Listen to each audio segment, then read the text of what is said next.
Hey everybody, welcome back to Tim Travels. So first things first, I got a tutorial on the live stream stuff from Lyle. I thought I set it up right, and I guess he's probably right that I said it was for kids, and that made the comment section not be available. But I never say that. I never say that in any of my videos. But I guess I tapped the wrong button, and then he explained some other stuff to me. And like I thought, it might have been because I, have updated the app, and I just didn't know what I was doing last night. So I apologize. But that's how things go in live YouTube land sometimes. So it's right around, it's 10 after 4. I'm at the pilot. Yeah, this is a pilot. At exit 24 on I-40 in North Carolina. So just to give you an idea, I'm west of Asheville, and I'm only 4 miles from the last exit you can get to, headed on going west. Like I'm 90 miles from Knoxville.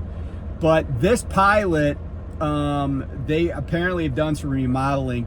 It usually is a dumpster fire this time of day because there's not a lot of parking here.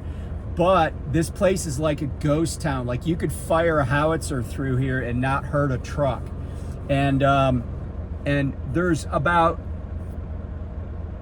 5 trucks here on the very back row. There's 1 truck over on the little parking lot to the right when you first come in. And then this is what it looks like from my truck. And you'll see a big white truck in front, but there's only 1 other truck in that middle section, and there's maybe 2 trucks at the pump. So I'm guessing there won't be a big line for showers tonight, but it was kind of funny because when I there we go.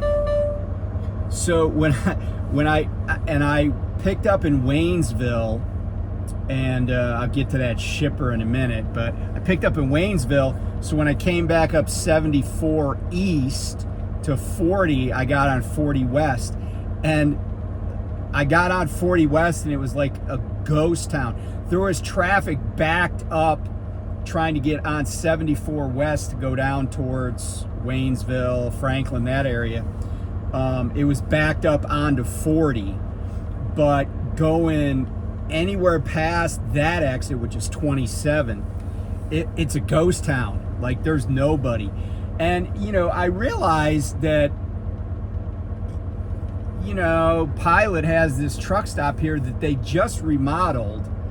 And, they got employees, but there hasn't been much truck traffic, I'm sure.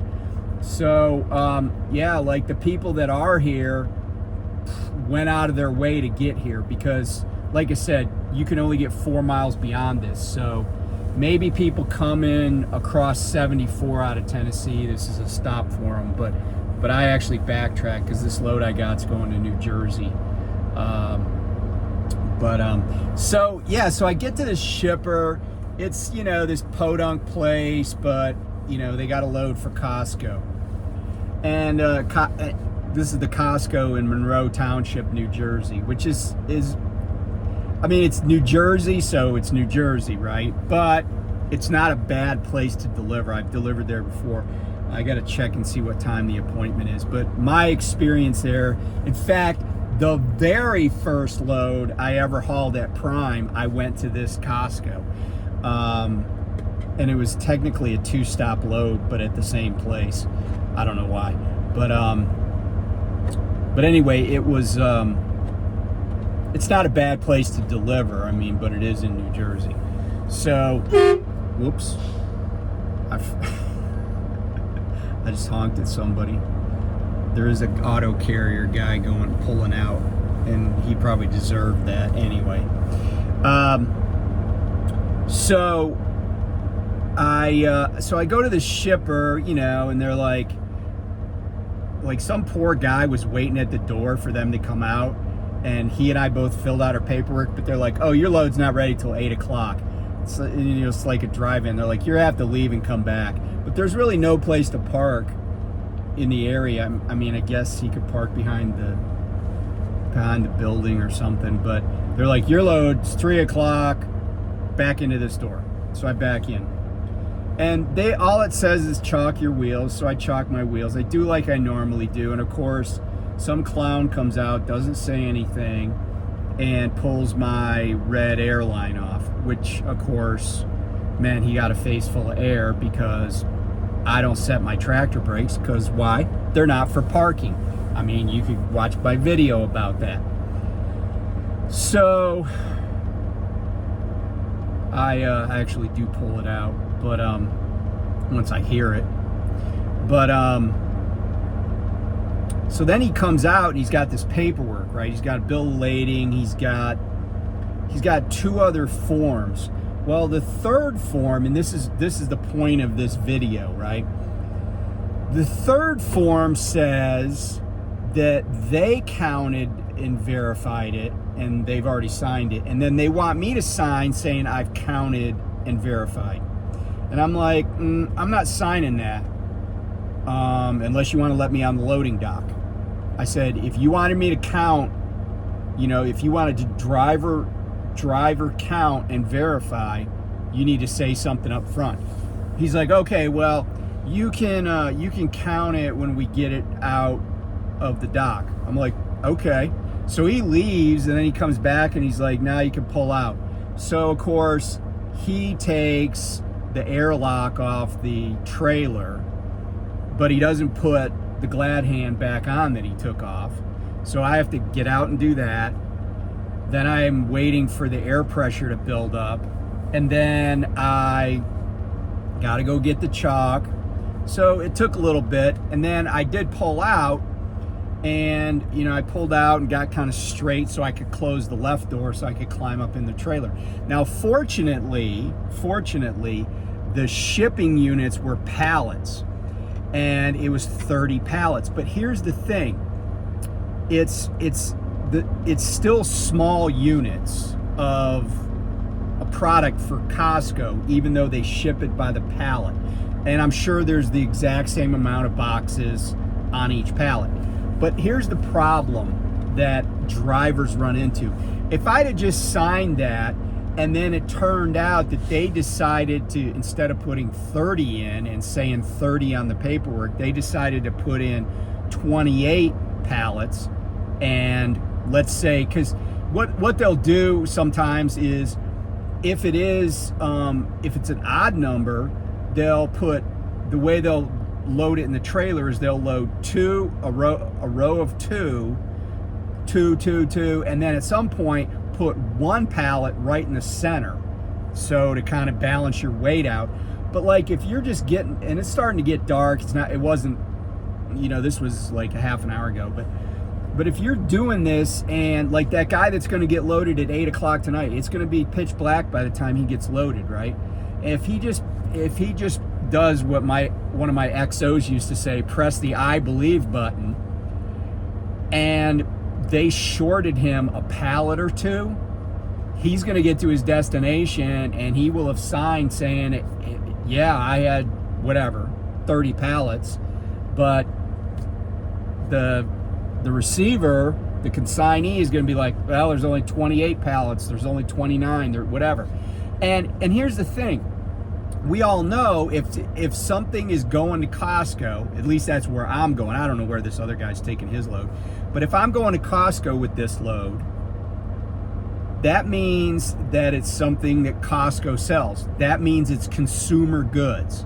It's not like it's a bunch of, like, you know, fenders for tractors, that the only people that are going to have a use for those are going to be like Case or John Deere or New Holland.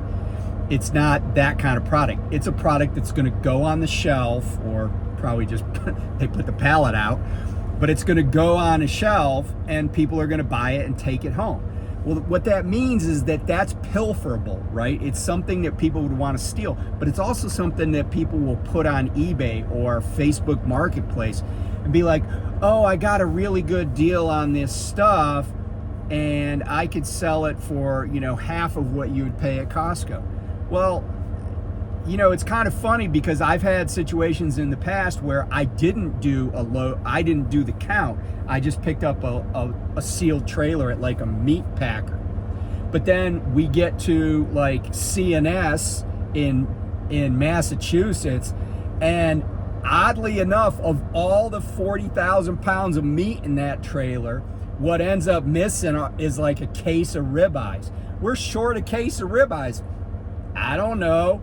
So what I have to do OS&D, but it wouldn't surprise me that somebody's like, boop, just tosses that aside, puts it in, somewhere, and then just says it's missing.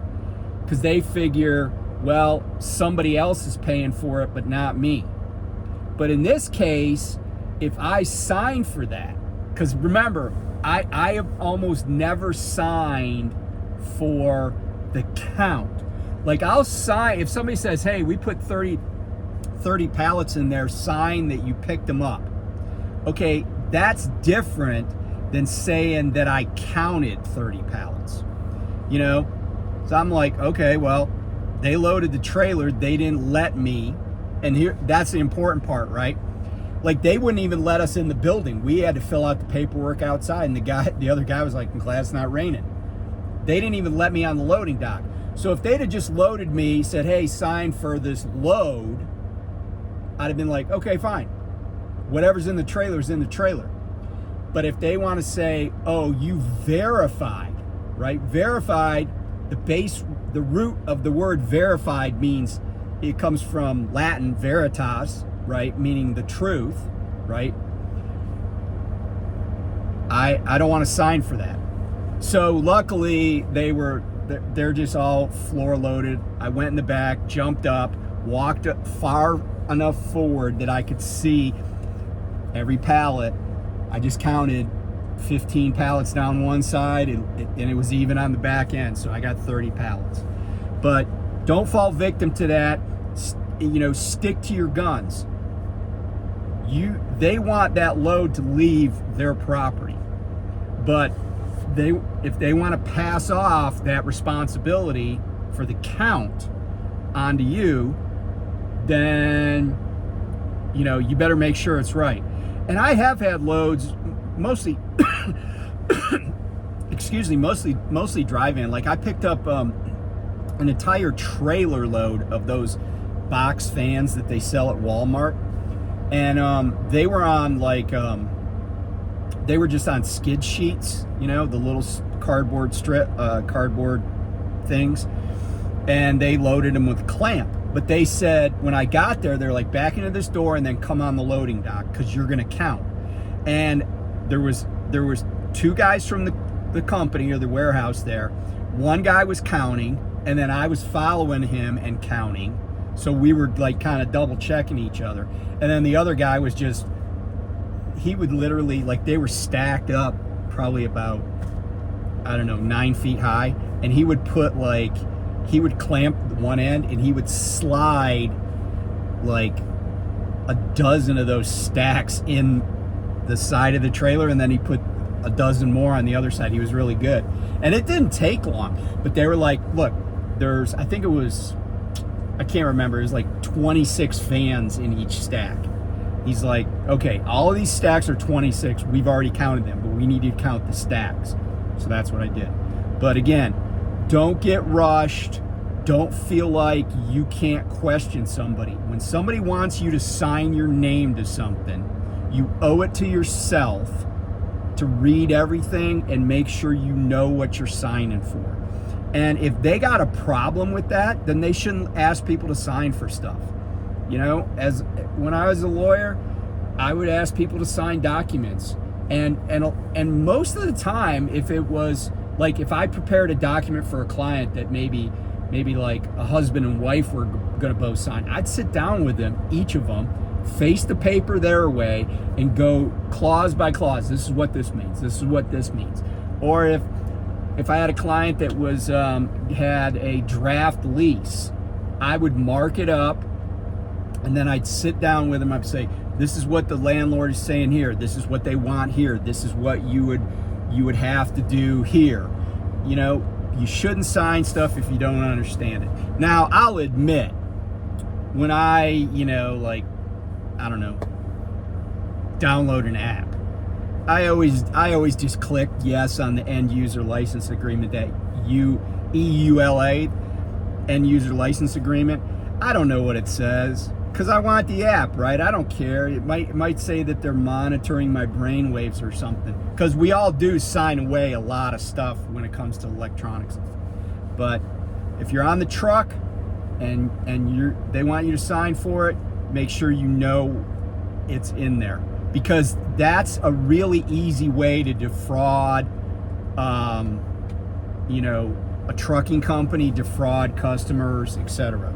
So anyway, I hope that's useful to somebody. I hope you feel empowered and be like, you know, somebody wants you to sign for something, go, Tim Travels said, read the fine print. Terry said, don't be afraid to say, no, I'm not signing it until you fully understand what the document says. Because your company's not, you know, if you sign for it, you know, like if I signed for 30 pallets and 28 show up, my company's going to be like, what the F, where'd those other 2 pallets go? And I don't need that kind of hassle. And, you know, I mean, I don't think my company would necessarily say, oh, we think Terry stole this. But yeah, I mean, why put up with that brain damage? So anyway, be safe. Bomb cyclone's coming. If you're anywhere in, you know, northern Cal, Oregon, probably Washington, maybe parts of, you know, Idaho, out west, anywhere, you know, keep a weather eye out. So anyway, I'll talk to you guys soon. Bye.